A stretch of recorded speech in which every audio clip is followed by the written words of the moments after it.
Hi, welcome to Leela computer అడ్డా. ఈ రోజు నుంచి పైథాన్ క్లాసులు ప్రారంభమవుతుందండి. ప్రతి ఒక్కళ్ళు కూడా సార్ పైథాన్ ఇప్పటి నుంచి స్టార్ట్ చేస్తానని అడుగుతున్నారు. పైథాన్ నేర్చుకోవాలి అంటే ముందు సి అంటే ఏంటి, C++ అంటే ఏంటి, జావా ఏంటి, వీటి గురించి మనం అసలు దాంట్లో ఏం యూజ్ చేస్తాం, కోడింగే కదా. సిలో కానీ, C++లో కానీ, జావాలో కానీ. అదేవిధంగా మనకు పైథాన్లో కూడా కోడింగ్ రాస్తాం, కానీ సింపుల్ మెథడ్లో రాసేస్తాం అన్నమాట. కాబట్టి మనం పైథాన్ ఇప్పుడు ఒకప్పుడు సి కానీ, C++ కానీ, జావా కానీ నేర్చుకోవాలంటే ఎక్కువ టైం పట్టేది, ఎక్కువ కోడింగ్ రాయాల్సి వచ్చేది. చిన్న మిస్టేక్ అయినా టెక్స్టింగ్ చేసి అతను మళ్ళీ ప్రోగ్రామర్కి పంపిస్తాడు, మళ్ళీ ఆ ప్రోగ్రామ్ రాయాల్సి వచ్చేది అనమాట. ఇప్పుడు ఏంటంటే పైథాన్లో సింపుల్ మెథడ్ అర్థం చేసుకోవడానికి కూడా ఈజీగా ఉంటుంది. అసలుకి మనం ఇదంతా సి కానీ, C++ కానీ, జావా కానీ ఇదంతా దేంట్లో చేస్తామండి, కంప్యూటర్. అసలు కంప్యూటర్ అంటే ఏమిటి? ఫస్ట్ ఇది ఒక పెద్ద డౌటు. మానిటర్ ఉండి, ఒక కీబోర్డ్ ఉండి, ఒక మౌస్ ఉండి, ఒక CPU ఉంటే సార్ అది కంప్యూటర్ అని చెప్తూ ఉంటాం. కాదండి, కంప్యూటర్ అంటే CPUలో ఉండే ప్రాసెసర్. అది గుర్తుంచుకోవాలి. ప్రాసెసర్ ఏం చేస్తుంది? ప్రాసెస్ చేస్తుంది డేటా. అసలు కంప్యూటర్లో కంప్యూటర్ అంటే కంప్యూట్ అంటే ఏంటంటే క్యాల్కులేషన్. ఓకేనండి. క్యాల్కులేషన్ అంటే ఏంటి? మీరు ఇచ్చిన వాల్యూ, ఎగ్జాంపుల్ నేను 2+3 వాల్యూ ఎంత క్యాల్కులేషన్ చేస్తున్నాం, అది అంతా యాడ్ జరుగుతుందంటే ప్రాసెసర్లో క్యాల్కులేషన్. అంటే ఇన్స్ట్రక్షన్ ఇచ్చినప్పుడు ప్రోగ్రామర్ అనేది రన్ చేస్తుంది. ఫర్ ఎగ్జాంపుల్ యూట్యూబ్ యాప్ ఉందండి, ఏం రన్ చేస్తుంది? యూట్యూబ్ యాప్ ప్రాసెసర్ రన్ చేస్తుంది. ఓకేనా? అర్థం చేసుకోండి. యూట్యూబ్ యాప్ని ప్రాసెసర్ ఎందుకు రన్ చేస్తుందంటే ఏదైనా ఒక అప్లికేషన్ రన్ చేసేది ప్రాసెసరే కాబట్టి. ఓకే అండి. ఈ ప్రాసెసర్లో ఏ వర్క్ అయినా ప్రాసెస్ దాంట్లో జరుగుతుంది. అసలు ప్రోగ్రామింగ్ అంటే ఏమిటి, కోడింగ్ అంటే ఏమిటి? చాలామంది డౌట్స్. అదొకటి. ప్రోగ్రామింగ్ అంటే ఏదో ఉంటుంది, కోడింగ్ అంటే ఏదో ఉంటుందని. కాదండి. అంటే ప్రోగ్రామింగ్ అంటే మనం ఇచ్చే ఇన్స్ట్రక్షన్ ఏదైతే ఉందో ఆ కోడింగ్ని ప్రాసెసర్కి పంపించేదే అనమాట. ప్రోగ్రామింగ్ అంటే కమ్యూనికేషన్ చేస్తుంది. నేను ఒక వాల్యూ ఇచ్చాను, అది ప్రాసెసర్కి వెళ్తుంది. ప్రోగ్రామింగ్ రాసేదాన్నే ప్రోగ్రామింగ్ అంటాం. లాంగ్వేజ్ ఏ లాంగ్వేజ్ అని కావచ్చు, అది కమ్యూనికేషన్ చేస్తుంది అనమాట.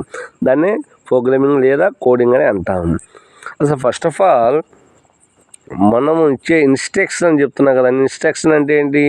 మనం ఇచ్చే ఇన్పుట్ ఏదైతే ఉందో ఆ లాంగ్వేజ్ అనేది ఇచ్చినప్పటికైనా కంప్యూటర్ లాంగ్వేజ్ అంటూ ఉంటుంది. బైనరీ లాంగ్వేజ్ అని చెప్పే కదండి, దాని ప్రకారం అన్నమాట. ఇప్పుడు పూర్తిగా మీకు ఈ వీడియోలో అన్ని వివరాలు చెప్తాను, జాగ్రత్తగా అర్థం చేసుకోండి. ఏంటంటే డైరెక్ట్ పైథాన్లోకి వెళ్ళినా వాట్ ఈజ్ వాట్ అర్థం కాదు. ఓకే అండి. కాబట్టి కంపేర్ అంటే ఏంటి, ప్రీ కంపేర్ అంటే ఏంటి, ఇవన్నీ కన్ఫ్యూజ్గా ఉంటుంది.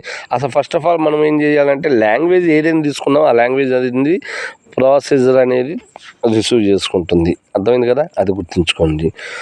ఈ ప్రాసెసర్ అనేది మనము ఇచ్చే ప్రోగ్రామింగ్ ఉంటుంది కదండి, అది ఏ లాంగ్వేజ్ కావచ్చు, తెలుగు, హిందీ, ఇంగ్లీష్, ఏ లాంగ్వేజ్ ఇచ్చినా కానీ ఆ లాంగ్వేజ్ ప్రాసెసర్ రిసీవ్ చేసుకుంటుంది. అది గుర్తుంచుకోవాలి. ఓకే అండి. అది తప్పనిసరిగా గుర్తుంచుకోండి. అంటే మనం ఇచ్చిన లాంగ్వేజ్ ఏదైనా కానీ ప్రాసెసర్ అనేది రిసీవ్ చేసుకుంటుంది అని చెప్పినట్టయితే సింపుల్గా అర్థమవుతుంది. ఫర్ ఎగ్జాంపుల్ ఇలా ఇచ్చే వాళ్ళని ఏమంటారు అంటే కోడ్ అంటే కోడ్ ఇచ్చేవాళ్ళు, ప్రోగ్రామర్, అదేవిధంగా సాఫ్ట్వేర్. వీళ్ళని ముగ్గురిని కూడా ఇదే పేరుతో పిలుస్తామంట. అంటే ప్రోగ్రామర్ అన్న,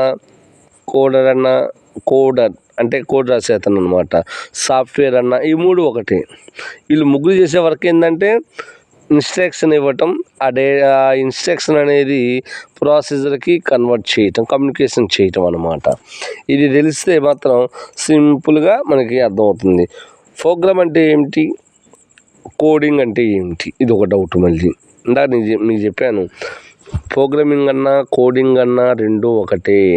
కొంచెం ఏదైనా స్మాల్ డిఫరెంట్ ఉండొచ్చేమో, కానీ ఫైనల్గా చెప్పుకోవాలంటే ప్రోగ్రామింగ్ అన్నా కోడింగ్ అన్నా ఒకటే. అయితే మీరు దీంట్లో ఏం నేర్చుకోవాలి అంటే ప్రోగ్రామింగ్లో కోడింగ్ అనేది రెండు ఒకటే అని చెప్తున్నాం కదా. దీనిలో టాస్క్ ఉంటుందండి. ఏంటంటే సాఫ్ట్వేర్ అంటే ఏంటి, కొన్ని అంటే ఒక కోడింగ్ అనేది ఎక్కువ రాస్తాం, మినిమం ఒక 10,000 లైన్స్ రాసామనుకోండి, అది టాస్క్. ఓకే అండి.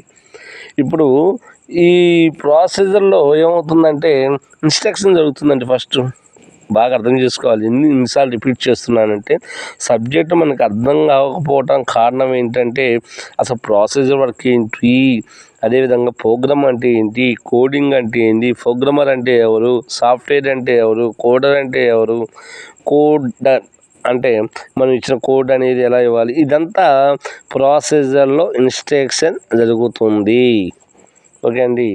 ఈ ఇన్స్ట్రక్షన్ అంటే కమ్యూనికేషన్ అనమాట. కమ్యూనికేషన్ జరుగుతుంది. అండ్ కమాండ్ అంటే నేను హాయ్ బాగున్నావా అనే ఇన్స్ట్రక్షన్ని కమాండ్ చేశాను, అది ప్రాసెసర్ ఏం చేస్తుంది, ప్రాసెస్ అనేది జరుగుతుంది. కాబట్టి దాన్ని ఏమంటా అంటే ప్రోగ్రామింగ్ అని అంటాము. ఆ ప్రోగ్రామ్ని కోడ్ అని కూడా అనొచ్చు. అందుకే ఇందాక చెప్పాను, ప్రోగ్రామింగ్ అన్నా కోడ్ అన్నా రెండు ఒకటే ఉంటే చిన్న భేదం ఏదైనా ఉండొచ్చు, అంతే తప్ప రెండు ఈక్వల్, దాని గురించి నో డౌట్. ఓకే అండి. సాఫ్ట్వేర్ అంటేను number of types, line to line మనం కొన్ని 10,000 లైన్స్ దాకా ఇన్స్ట్రక్షన్ ఇచ్చినాము అంటే ఈ కమాండ్స్ అనేది ప్రాసెస్ జరిగింది అంటే ఫైనల్గా సాఫ్ట్వేర్గా జనరేట్ చేయడానికి యూజ్ అవుతుంది. కాబట్టి దీన్ని ఏమంటారు అంటే మీరు బాగా అర్థం చేసుకోవాలి, సాఫ్ట్వేర్ అంటాము. అదేవిధంగా ఈ సాఫ్ట్వేర్ అనేది ఇన్స్ట్రక్షన్ అవుతుంది అంటే కమాండ్స్ ద్వారా అవుతుంది. ఈ కమాండ్స్ అనేది ప్రాసెసర్లో ప్రాసెస్ అనేది జరుగుతుంది. ఇది పెద్ద టాస్క్ అండి. అది చూడండి, టాస్క్ అని కూడా ఇచ్చాను. టాస్క్ అంటే ఏంటంటే మనం ఎలా అంటే కొన్ని ఎక్కువ మెసేజ్ని కన్వర్ట్ చేసేది అనమాట. అంటే ఎగ్జాంపుల్ ఒక సాఫ్ట్వేర్ క్రియేట్ చేయాలి.